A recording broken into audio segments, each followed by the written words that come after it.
Embrace your solitude. Trust your awareness. Release others from your expectations. Allow love to make you. Drop all the structures. Be raw. Be fearless. Be you. And witness 1,000 flowers blooming in your heart. I love creating these musings. And as much as I love creating these musings, I'm also fully aware of the suffering and the darkness that all of us go through at a certain point in our life. And I also fully understand how difficult it is to understand or even imagine that there's a possibility of 1,000 flowers blooming in the heart.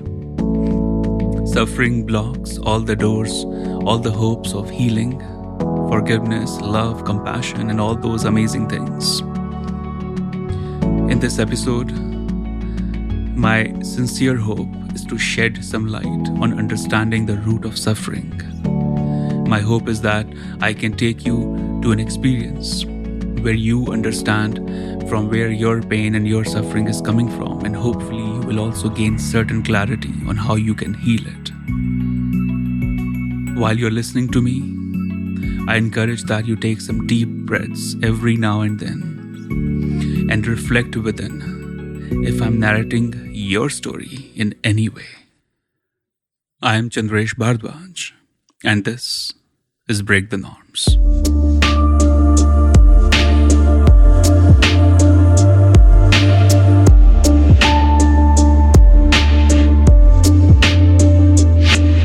Before I start talking about the topic for today, I want to mention the meditation retreat that's happening in September 2019. It's titled Break the Norms 2.0, and we will be meditating in the foothills of the Himalayas near the holy river Ganges for 6 days. This is a very special retreat, not because I've been teaching it for the last 10 years, but it's special because it always brings some really beautiful people who are willing to do the work and go through a transformational experience and cultivate courage, joy, happiness, strength for each other. And I think this happens because I have never ever simply, just taken anyone on the board. I've always taken time to understand their journey before they sign up for the retreat. So basically, this means when you inquire about the retreat, my team sends you a quick series of questions. You answer those questions. And if it all goes well, then you and I will talk on phone. And then I'm going to explain to you how this retreat will work. And I will ask you your challenges, your intention, your strength, your weakness. And all the questions will help us understand if this is the right experience for you. And there have been times in the past where I have told people not to join on this retreat because they should be going through a certain other experience. And there have been times when I have encouraged people, you should be joining this retreat because I feel this is what you need to go through. So this retreat becomes a very personalized, customized healing experience. And I'm there for you as a friend, as a guide, as a teacher, to assist in the healing, to assist in this process of shedding the old and embracing the new. I can keep talking about it, or maybe I should talk about it in one entire podcast, because there are so many stories, so many powerful emotional lessons that I learned in this retreat. And I'm really excited to already see the kind of people who are showing up and who are wanting to come to India for this experience. If you feel this is the experience that you want to go through, don't overthink it. Drop us a message. Go to cbmeditates.com or go to cbmeditates Instagram and just drop us a message, and someone will get back to you and will get this process going. But don't wait for too long, because I never ever take a huge group. I love taking a small group. That means more personal attention. That means I get to understand you very, very well. And then I can really and hopefully contribute some real stuff to your life. Okay. And one disclaimer, do not watch Slumdog Millionaire or Eat, Pray and Love before you take on the flight to India, because that's going to really change your perception and expectation about India. India is a very diverse country. There is tons of different experiences that will happen there when you are, going through this healing journey. So experience it firsthand from your awareness and not through the lens of any book or any movie. All right, that's enough talking about the retreat. Let's talk about the topic for today, which is suffering. Not very light topic, right? And what inspired me to talk about suffering is because I'm in New York and I'm recording this podcast from New York right now. And the last 5 days have been very, very inspiring. So I flew to New York specifically to work with a client. He has been my client for a while. We have been working together for a while, but we needed to go through this experience, and I was working with him for 6 to 8 hours every day. And we went through a lot, and there were certain lessons that I thought I will share with you, but I don't want to reveal a lot about his journey. But with his permission, I'm going to give you just a very brief, very much on the surface, idea about who he is, and hopefully that will inspire you. That's my intention in sharing this story. So this man never saw his parents, and he has done very odd jobs to simply survive. Since he was 12 or 13, he's been, working to just survive, just, trying to earn his own money, earn his own livelihood. And he has been through a lot of experiences, as you can imagine. There were times he lost hope. He wanted to kill himself. There were times when he got deeply addicted to sex, drugs, alcohol. But there was also a time when he realized he has a lot of potential and a lot of strength. So 45 years forward, today he is a very successful man in Wall Street. I know him through another client of mine who is in Wall Street. But before I could meet him, I met his wife, and she explained everything about him. And she said, it would be great if you could meet him and if you could fix him. That's exactly the word she used, fixing him. So I met him. We were talking about tons of things. He was very curious about my journey because I was in Wall Street once. I had a small honeymoon in Wall Street, like not the literal honeymoon, but just a very short time period where I spent time in Wall Street. So he was very curious about it, and he was very curious about my lineage and all that. So after listening to all the things and asking few questions, he said, okay, I like what you have to teach me, and I think I will absorb the healing, absorb the lessons. And my question is how much it would cost to fix me. And I said, I'm very expensive, and there's nothing in you that needs to be fixed. And he looked at me as if I told him something really super surprising. So one thing that I have to mention, and I spoke to him about it, that when you work in a certain profession, you see things through that lens.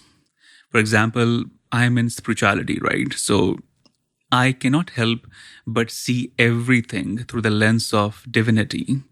Like I could be watching a movie, watching a homeless man, watching a beautiful human. I could be even sipping my tea. Everything I do now, I do it through the lens of that divinity, and I'm not complaining about it. It just becomes part of my DNA, right? It just becomes part of who you are at one point.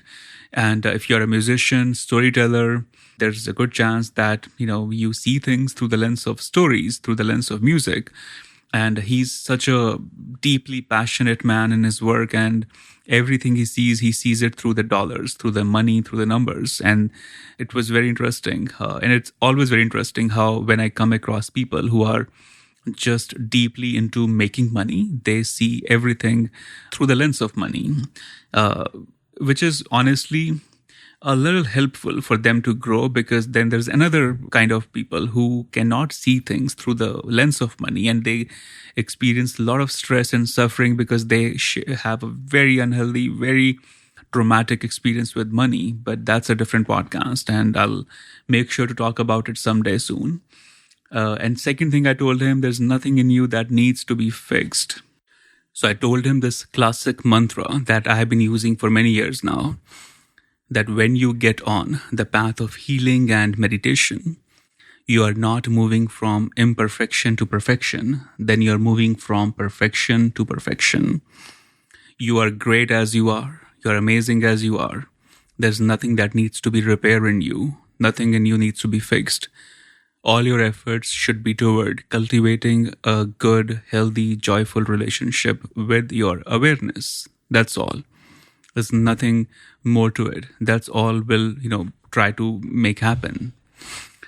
And my journey with him has been a very inspiring journey of just cultivating that awareness, cultivating that relationship with awareness, and helping him understand the toxic relationship that we built with our mind and body. But that's all I will share about him, in this episode. But I want to share with you the very important and profound lessons that I, learned with him, that I shared with him, and I thought it will be a great idea to share with you. So, first thing that we all need to understand about suffering, the first thing is some of you may have gone through pain in life, and pain is a very natural, organic thing to happen. If you are a human being, you will experience a certain pain, and pain is a very important experience to go through. Don't avoid the pain. If you avoid the pain, you're avoiding life. Pain is okay. What's not okay? The suffering that we start to manufacture in our mind. And one of the key examples I'll give you from my own life. I think from countless episodes that I can recall of me going through pain, one of the most important lessons was losing my sister and my best friend in different episodes in my life. And that gave me, of course, a lot of pain, anger, disappointment, and a lot of emotions that definitely were very traumatic at that time. So that was a very painful time, obviously. And I started realizing that my pain was slowly taking form of suffering, because I was not taking enough time. I was not cultivating enough energy toward understanding that pain. So it was very, slowly and gradually taking the form of suffering. And I feel incredibly lucky, incredibly blessed that my guru, my father, he held my hand. He did not give me any lessons. He never gives me any lessons. He gives me the tool to get in touch with my awareness. And that's where my lessons come from. And that's why I'm so grateful for him. So he held my hand and he encouraged me to look into this experience, to meditate through it, to take the right actions, to cry when I need to cry, to laugh when I need to laugh, and to simply feel what I need to feel. And I clearly remember there is such a important and significant difference between the pain and the suffering. And you may be going through pain, but it takes just a slight amount of unawareness, unconsciousness for that pain to become your suffering. So you may have gone through a breakup, a failure in business, disappointment and career. And that's a painful thing to happen. That's not a fun thing to happen. But when you start to overanalyze that through the lens of your mind, when you start to overanalyze it through the past and the projection of future, it becomes your suffering. And that suffering is toxic. It's going to drain you. It's going to suck every amount of creativity and divinity out of you. I have known people who struggle with all kind of pains, right? I mean, there's someone who lost their child, or who has a family member who's physically not, functional, or who has gone through a very ugly divorce, or someone who lost all their money in business. People go through their own challenges. And then there are certain people who understand that challenge, who understand the root of that challenge and not let it become their suffering. And while I'm mentioning this, I have to share this interesting story with you. So I call him Uncle. He lives in India. He's one of the most inspiring figures in my life. And there was a time he used to sell clothes on street. And there was a time he became the owner of 1,600 clothing stores in India. Exactly. And he's not, graduate from Harvard or any big business school. He is a very common man. He still doesn't use iPhone. So he told me this very interesting story. He said, when I used to sell clothes on street, they became a bestseller on the street, and he started making money. And he bought this little storehouse where he would put the clothes and all the fabric and all the stuff. And one day, he woke up, went to his store, and it was burned. All the stuff in the store was burned, and there was just a very tiny sack of clothing which was untouched by fire. And he said, I had put all my savings into it. I borrowed money to even buy more stuff because I felt this is it. I'm going to rise from this moment onward. And when I thought I will rise, I lost all my money, all the borrowed money in that fire, that accident. And I said, what did you do? Did you went back to street, or did you went to the lenders who lent you money? What did you do? He said, I borrowed a small table from this neighbor who was next to the storehouse, and on that table I put up all the clothes that I had, and I started selling that. And I said, when did you do it? Like next week, next morning? He said, no, in the next 10 minutes. That's exactly what I did. And I said, what inspired you? He said, I felt such an enormous suffering in that moment that I knew I don't want to be this kind of person. And I had my heart broken. My heart was shattered. I was fearful in that moment. I was nervous, but I did not want to translate that fear into suffering. I did not want that pain to become suffering, because suffering never ends. Suffering loves a good company, and then it keeps creating new narratives. And he said, the first thing I did, I started selling, because that's what my passion is. So I held those clothes which were untouched by fire, which were not burnt, which were still alive, which still had their fragrance. I picked those clothes, I put that on the table, and I started selling. And he has gone through some of the most insane ups and downs in his life. And it still inspires me. That story still inspires me. And I can mention, 10 other stories which are even more personal, coming from my father. But I'll be sharing those in the upcoming podcast, because there's so much I can talk about darkness and suffering and how you can channel this. Also, this is the core principle of tantra: to understand the root of your suffering, to not run away from suffering, and to simply use your suffering to experience your higher awareness. One of the core problem is we don't understand our suffering, right? We fail to understand what is suffering and what is pain. So here's one important thing. Our pain happens on a very root level, okay? But suffering happens on a surface level, because suffering is coming from mind, and mind is simply a storehouse of all the thoughts, memories, expectations from the past, from the future.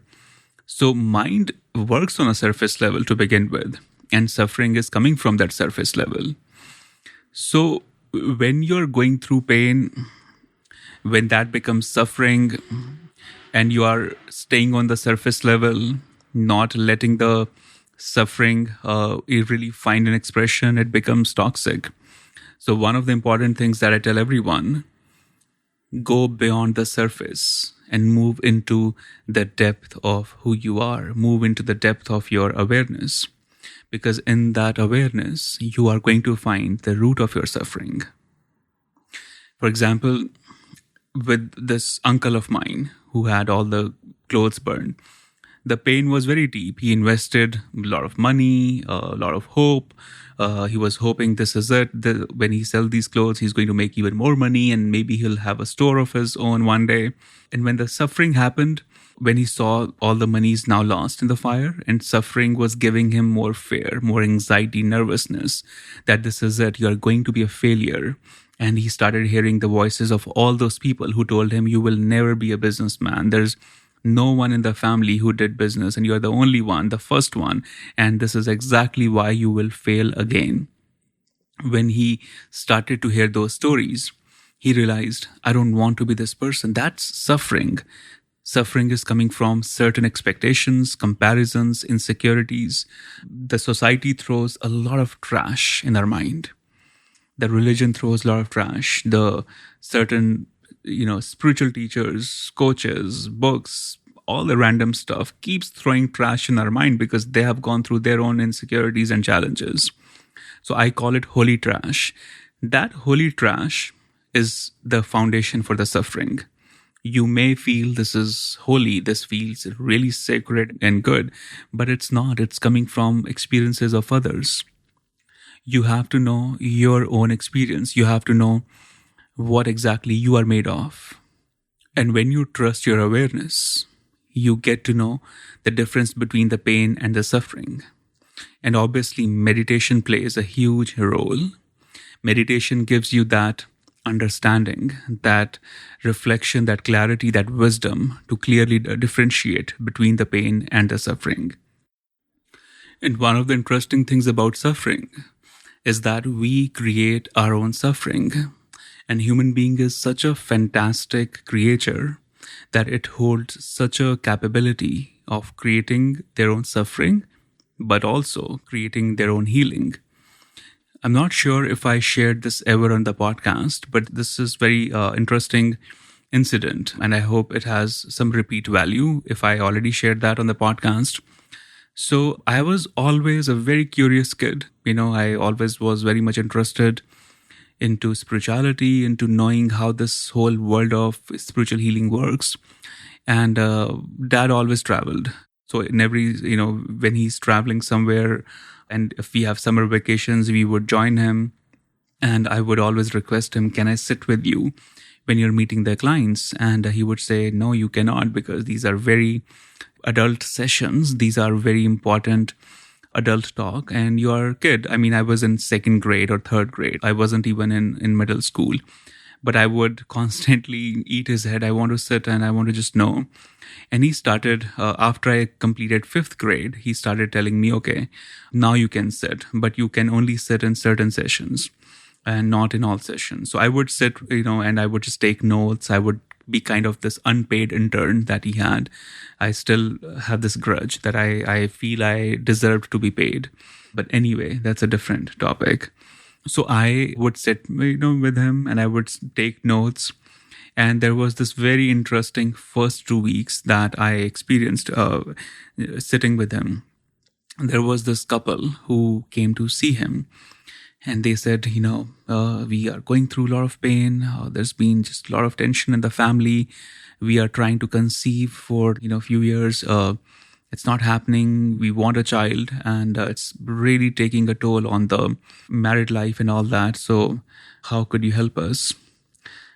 So I, wrote that in my notebook, that not having a child, this is problem. This is suffering. This is not good. 3 hours later, another couple came, and they were a little older, I would say in their 60s. And they said, we have so much good things in life, such a legacy of our, grandfather, forefathers and all that. The only challenge is that our son, he's just wasting all that money. He's not working. He's, drinking. He's doing all crazy stuff. And could you help us in just, could you heal him? Could you fix him? Because it's causing us torture. We are in our 60s, and there will be a time when we are going to be no more in the world, and we are just worried this kid is going to destroy the family legacy. And I remember writing in my notebook, having a child could become suffering. Next day, someone came and they said, we don't have money. We are trying our best to have a business. We are trying our best to run an idea, a vision that's not manifesting in anything. So our main problem is how can we earn decent money? This is an expensive city to be in. And they were seeking help from my father to just have some financial, abundance. If spirituality or mantras or healing can unblock their way toward this financial stuff they have. And then someone came the same evening and they said, there's so much money right now. And my brother wants a share of it. My sister wants a share of it. My own kids are having their eye on it, and I don't want to give them this money. I want to spend it on a different cause, a charity and all that stuff. So I remember on the same day in the morning, I wrote, having no money is cause of suffering. And the same evening, I wrote, having a lot of money is suffering. So these were the things happening every day. And I also realized why my father was telling me this is super adult talk and you are too young to even understand it. Anyway, 2 weeks went by and I was such a mess in my head by the end of 2 weeks. And I went to him and I said, I need your help. He said, what happened? Is everything all right? I said, no, everything is all right with me. But I was hoping I confessed with him that one of the reasons I wanted to sit with you was because I thought you would have a certain template, a certain formula, or a certain set of mantras that you give to people. And I can just note down those mantras and solutions, and that's it. Then I'm going to become like you. But after spending 2 weeks with you, I'm feeling extremely confused. My head is exploding because I don't know if money is good or money is bad, if having a child is good or not having a child is bad. I am super confused. I am almost getting frustrated at this point.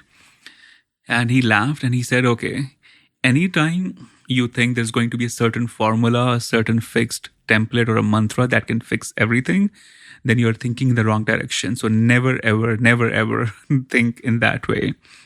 But that also, reveals how obsessed I was with finding the right mantras, with opening the third eye. I cannot tell you the experiments I have done as a child to just understand or open my third eye. Crazy experiments.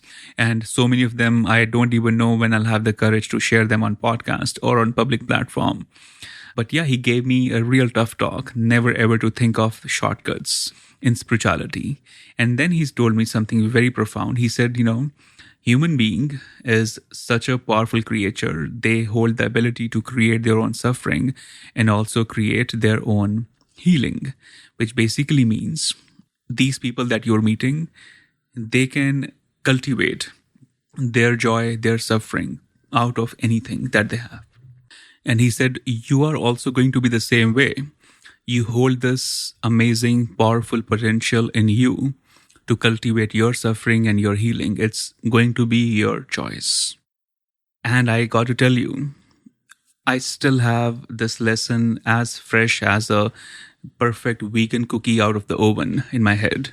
I am so inspired by this teaching because this is such a important reminder of my own journey.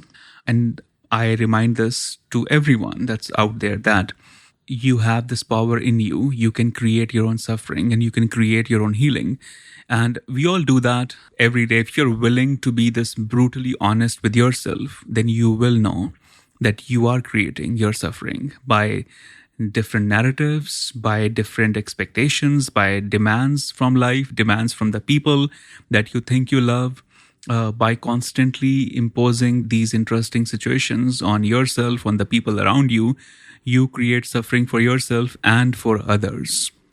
And many people ask me that when, you say that we create our own suffering, what about the people who have been raped, murdered, or who die in, terrorist attacks and all that stuff? Did they created their suffering? Did they attracted that rape or that murder? So the answer is no, they did not create their suffering, but they became victim of someone who was going through their suffering. What they experienced was a deeply painful situation. And let's take example of someone who got raped or who got into a terrible accident and they end up losing a certain, arm or become physically disabled. It's such a terrible thing to happen, right? It's so painful. And it's devastating to anyone who goes through that.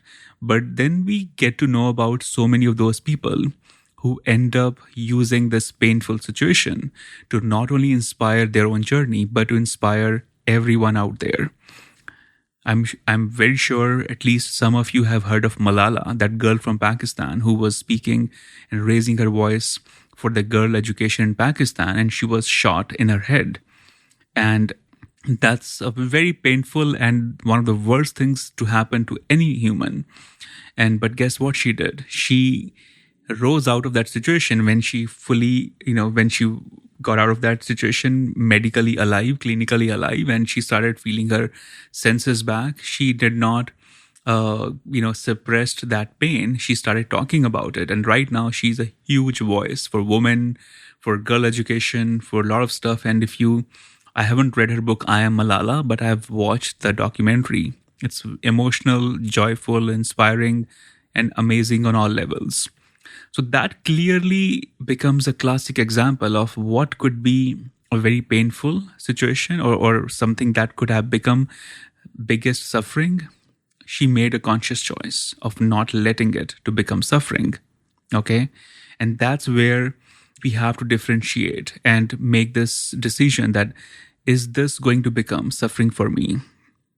I remember hanging out in the Dalai Lama's monastery, listening to his discourses. And he also wrote the foreword of my book. And one of the reasons I wanted him to write the foreword was because his life has been very inspiring to me.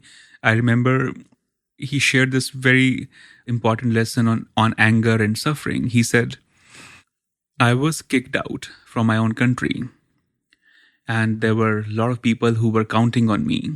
My people from Tibet, they were counting on me as their, guru, father, their healer, their leader. And I was kicked out from my own home, and I could have become the most angry person on the planet. But I chose not to let that situation create suffering in me and my people. Instead, I channeled that suffering into the highest level of compassion. So when you imagine Dalai Lama, what do you imagine? Do you imagine him to be a grumpy, angry old man? I hope not. And if you are, maybe you are Googling a very different Dalai Lama. Most people imagine Dalai Lama as this joyful, happy, wise, profound soul, because that's who he is. But that wisdom is earned. It's earned through understanding. It's earned through constant work on themselves. While I'm not telling you should be a Dalai Lama, although it would be a great thing to happen, but I'm telling you that you hold the same possibility as Dalai Lama does. You hold the same possibility of channeling your anger and your suffering into highest level of compassion. It is a choice in the end, and the choice is to use the pain, understand the pain, and stop it before it becomes suffering. And if it becomes suffering, then go to the root of suffering. Then go toward understanding of how you can heal it now, how you can understand it now. And there are many ways how you can heal your suffering and understand the root of your suffering. And I've always shared this, that there are many things that you can initiate on your own. There are many methods or techniques that you can start to implement right in this moment and use that to heal, to understand. But then there comes a time when you need the guidance, and don't hesitate to do that as well. I'm going to share a few important things that hopefully you can cultivate to just understand your suffering.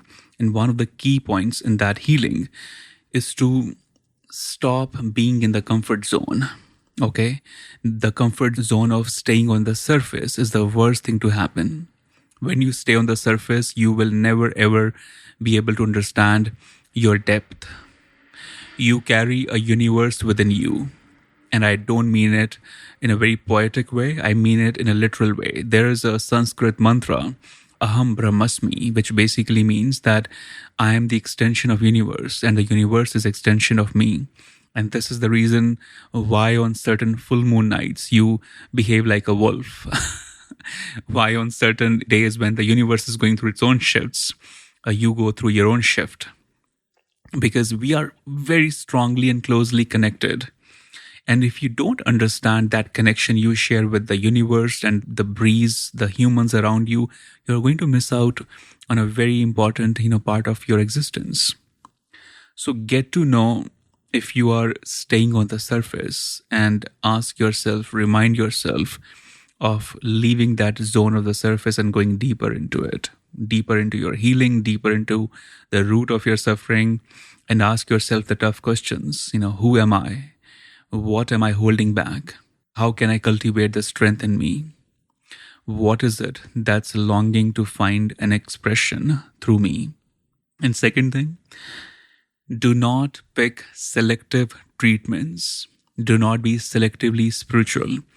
So this happens to a lot of people. And before I explain what it means to be selectively spiritual, let me ask you one thing. When you fall ill, let's say you're going through stomach ache and it's been just killing you every day, and you call 911 and you go to hospital, and the doctor says, okay, I'll have to perform a surgery on 2 days from today, and I'll give you medicine for 7 days, and then we'll go through another treatment of therapy after 7 days. Most people will simply say yes and say, okay, let's get it done, and they will trust the doctor. But do you think you are that person who would tell doctor that when you do surgery, can you not go to that area and just stick to one part of my stomach? Or can you give me medicine for just 2 days and skip the other 5 days? And if you do that, doctor will say, that's going to actually mess up the whole thing. You rather not go through the surgery than going through the way that you want to go through it. We don't do that when it comes to medical treatment. But when it comes to spiritual treatment, we tend to act as if we are the most genius and the most wise person out there. We become so selective in the treatment that we want to go through. And I hear this phrase so many times, and it's not even fun when I repeat it now. People tell me, so I went to this healer, or I went to this person, and he said, okay, we'll do these 7 things. And it didn't resonate with my mind at that time. So I said, I'm not going to do it. So I'm going to do the breath work because that felt very comfortable. Or I'm going to do this mantra because that feels great. Or I'm going to just, be in the mountains with this shaman and drink ayahuasca and do these things because I think I resonate with that. So my friend, the news is, if you continue to choose the healing experiences that resonate with you, then you are not going through any healing. Then you are simply going through what you enjoy. Then you are simply choosing the experiences that make you feel comfortable. And if you want to grow beyond suffering, then you need to fully surrender. Surrendering is immensely important. And it deserves a complete podcast because I feel surrendering is so out of fashion now. What's in fashion right now is to do things which look spiritual, and they don't have to be spiritually deeper, but they just look spiritual. And if you want to go through that path, then don't expect a deeper healing. If you want to be selectively spiritual, if you don't want to be triggered, or if you get triggered, you don't want to understand the triggers, then this journey is not for you. And I hate to say it because this journey is for all of us. We all are fully qualified and ready to be on this journey of healing. But when you become so selectively spiritual, you block the healing. You block the complete understanding that wants to, blossom in you. So next time you come across a healing, a solution, do not seek the comfort zone. I have known people who have gone through some really terrible things and they refuse to do a certain spiritual treatment because it challenges their belief systems. It does not fit with their belief systems. So they rather choose misery over challenging their conditioning. And that's a sad thing to happen, but that's what a lot of people do unconsciously. And next thing I want you to know, one of the key factors in growing, one of the key things in growing beyond suffering is to be comfortable in not knowing things, to be comfortable in not, keep accomplishing things or keep knowing everything that's happening out there. So there are a lot of things that happen in our life which does not make sense. And we spend a lot of time, or we waste a lot of time in trying to find out why this is happening. There's probably some person that you dated or you were in a relationship with for a good amount of time, and that person ghosted you or just left you, or there was a business that you were hoping it will grow to be a very successful business, but then it just didn't grow, didn't work out well, and you started to consult shamans and psychics, and you kept on questioning why that person left me. The thing is, that person left you because they probably didn't vibe with your frequency. Maybe it was the best thing to happen for you that they left you. Maybe they did not value you. Maybe you both were not clicking well emotionally, spiritually, or on different level. And that's okay. If you waste your time on something that has happened, that doesn't exist, then you're simply cultivating your suffering. I know people who are going through such a deep, heartbroken pains, and they constantly continue this conversation in their head, why that person left me. And they left them a year ago, 6 months ago, 5 months ago, but they continue to cultivate this pain still deep as if it's happening right now. But it's not happening right now. And again, you have a choice to either fully let go of it, embrace your value, know your value, and move on, or you can continue to cultivate that suffering. Another thing that people do, while they're still healing or recovering from this old, pain of relationship, they start to meet new people who are bringing them the same pain in a different package. And that's going to happen because every relationship is a lesson. It teaches us something very important about who we are. And if you don't understand the lesson and you move on to the next one too quickly, you are going to cultivate the similar suffering.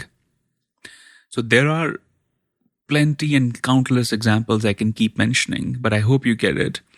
The key is you don't have to know everything. You simply have to understand that this is not even worth knowing, or this is not even worth overthinking or overanalyzing. And I need to cultivate my awareness and move on to the next opportunity in my life. I need to cultivate the strength and higher awareness in me.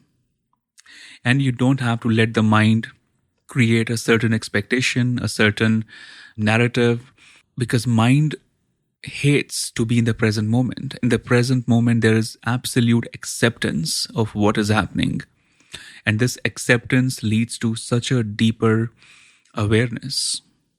There is one woman who often shows up in my talks, and she always asks me, when do you think I'm going to find a boyfriend? When do you think I'm going to have a partner? And I remember in the beginning, I would just tell her to meditate and all.